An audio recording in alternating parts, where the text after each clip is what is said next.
வாழ்க்கையில் ஒரு மனுஷன் தவறு செய்வது ரொம்ப சகஜமான விஷயம். ஆனால் அதிலிருந்து திருந்ததுக்கு கடவுள் ஒரு வாய்ப்பு தரும். இப்போ அந்த வாய்ப்பை கடவுள் ஒன்று கொடுத்துருக்காங்க. இனிமேல் நிம்மதி நல்லபடியாக வாழ்வான்னு நம்பிக்கை எனக்கு. கௌதமன் நல்லவனா திருத்தி வாழ வைக்க சிந்துவால தான் முடியும்னு கடவுள் நினைச்சிருக்காரு. அதனால தான் சிந்துவை கௌதம் கிட்டே கொண்டு வந்து சேர்த்துட்டா சார். சிந்து செவந்தி, இப்ப எல்லாரும் சந்தோஷமா இருக்கோம்னா அதுக்கு நீங்க தான் காரணம். உங்களோட தன்னலமில்லாத அன்பு தான் எங்க எல்லாரையும் நல்லபடியா வாழ வச்சிட்டு இருக்கு. இனிமேலும் நல்லா வாழ வைக்கும். அப்படியே கேமரா பார்த்து ரெஸ்பான்ஸ் பண்ணுங்க. கேமரா பார்த்து அதான்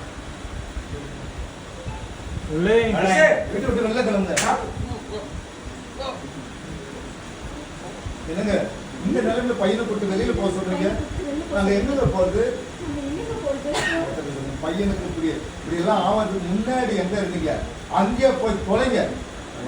கௌதம் இப்பதான்ப்பா வெளியில அனுப்பாதீங்க. கையால் அப்படியே வேணாப்போ. ஏய், பெத்த புள்ள இந்த நிலைமையில இருக்கிறப்போ எந்த அப்பனுக்கும் வந்து இறக்கம் வரட்டா. ஆனா உங்களை பார்த்தா எனக்கு அப்படி வரவே இல்லடா. கோவம் தானே வருது. இருந்தாலும் உங்களை பார்த்தா எனக்கு அனுதாபமே வர மாட்டேங்கிறாப்பா. ஏய், இறங்கி பெஞ்சிற மாதிரி பண்ணுங்க. அதிர்ச்சியோட பாத்துங்க. நீங்க அதிர்ச்சியோட அத்தோட பாருங்க, அத்தோட பாருங்க, அதிர்ச்சியோட பாருங்க, அதிர்ச்சியோட பாத்துங்க. திடீர்னு calling bell sound SPB sir சத்தம் கேட்டுச்சு. செவந்தி சிந்து வைக்கிறாங்க. பாத்துங்க, ரெண்டு பேரும் உள்ள வராங்க. சொல்றாங்க வந்தாங்க வந்தாங்க வந்தாங்க வந்து நின்னாங்க. சத்திரவை கேட்கிறாரு, இவங்க ரெண்டு பேரும் வெளியில போக சொல்றேன். அந்த நேரம் பார்த்து வந்துட்டீங்க. என் மருமகளுக்கு தான் உங்க மகனை கண்டாவே பிடிக்கல இல்லையே. இவனை கண்டு வெளில கிளம்பு சொல்லுது. சார், இதுக்கு அவசியம் இருக்காது சார். சத்திரவை என்னம்மா சொல்றீங்க?